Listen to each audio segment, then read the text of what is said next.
Hello, this is just a short little video for those of you who might not have set up a Zoom room in D2L. It's actually very simple. You'll go to UA Tools and select Zoom for Instructors. But before we look at that, I'd also like to mention there's Zoom for Students. Here, your students can go on and create their own Zoom meetings. Now, this is really helpful if you want to assign them to do some discussion work in between an online meeting that you have. You can ask them to set up a meeting with whoever and save the recording, and then email the recording to you so you know that they had their meeting. But we're going to look at Zoom for Instructors. Here I am in the Zoom scheduler. I'll schedule a new meeting, and the first thing I'll do is change the topic. I'm going to call this ETCV 538 Online Meetings. Now, I'm going to do a recurring meeting, so I don't want to put first meeting here. Otherwise, I'd have to go in and create each meeting separately. You can decide whether you want to put a description in. I usually don't. I'll set a starting date of the 25th, and my meetings are at 6 o'clock in the evening.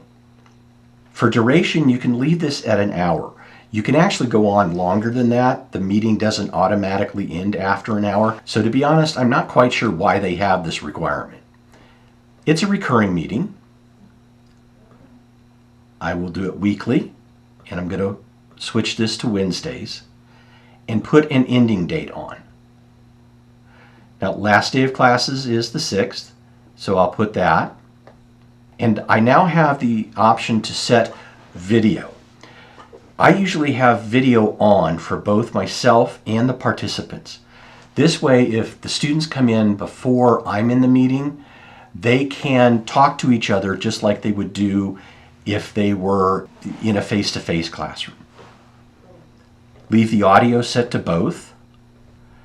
And thanks to a colleague of mine, Dr. Ryan Straight, I'm now requiring meetings to have a password.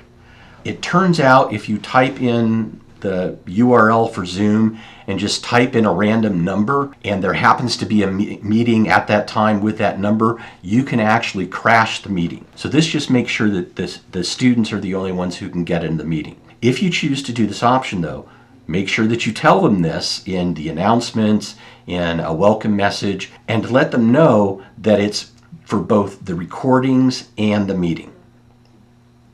I like to enable Join Before Host because, as I said, if students come in ahead of me, they can see each other.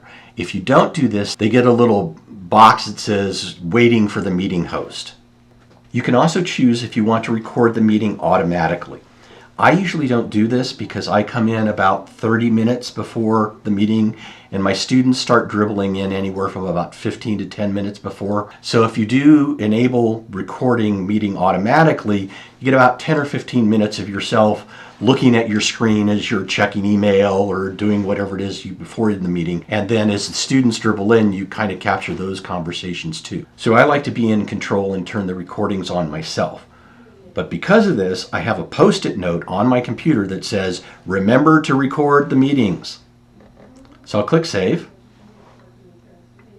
And you can now choose this option if you'd like to add this to your Google Calendar or your Outlook calendar.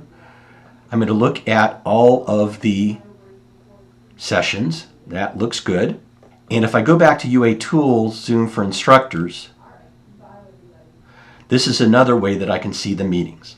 Now, you will want to make sure that you come in and you start the meeting from your Zoom for Instructors. Do not start it with the link of this meeting ID. If you do that, you won't be the host. So you have to come in and make sure that you click Start here, and that will get you into the meeting as a host.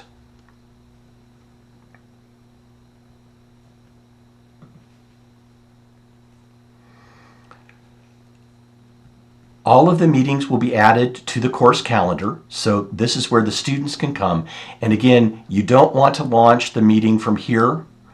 So if you click on that, you go into the meeting as a student, not as the host. So just remember to go to UA Tools, Zoom for Instructors, and start the meeting. And that's it for scheduling meetings.